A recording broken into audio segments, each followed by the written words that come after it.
านเสินแม่เสินอายทหารพนักงานทั่วมาให้ชมเราสัญญากันไม่หิ้ว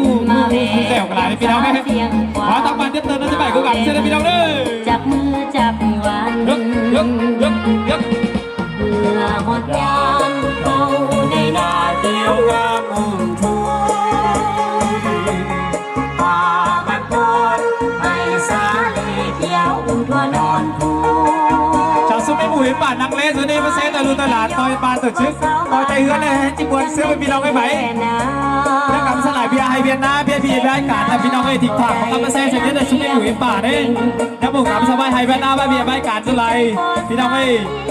ที่ไหนเขาว่าทิ้งผักเขากับแบบคับมาเซตเสียมันหวานใจเขามันสั่งควายเสียหน่อยพี่น้องไม่ลมหักดีวอนหน้าอ่อนซ้อนแม่สาวกองร้อนเก่งกองห้อย12มิลลิเมตรรวมปึกเอกวิชาทหาร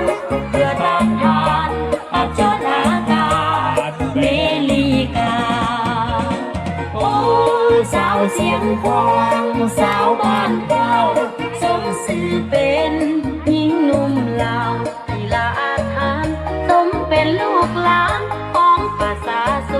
นเฮ้ยจะคือแล้วเว้ย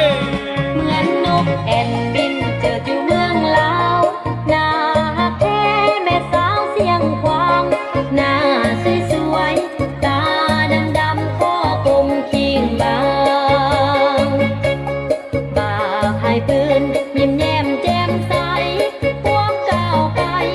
ตามเส้นทางปลอดภัยประเทศชา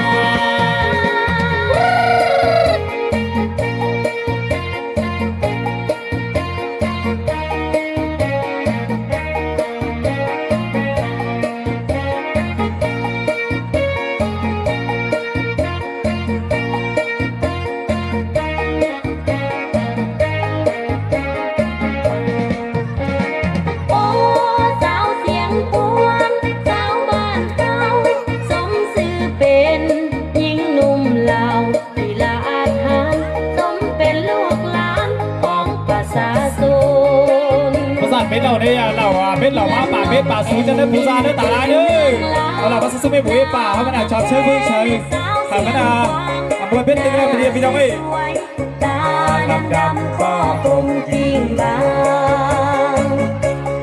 บ่าพายปืนยิ้มแย้มแจ่มใสความก้าวไปตามเส้นทางปลอดภัยประเทศชาติเฮ้ย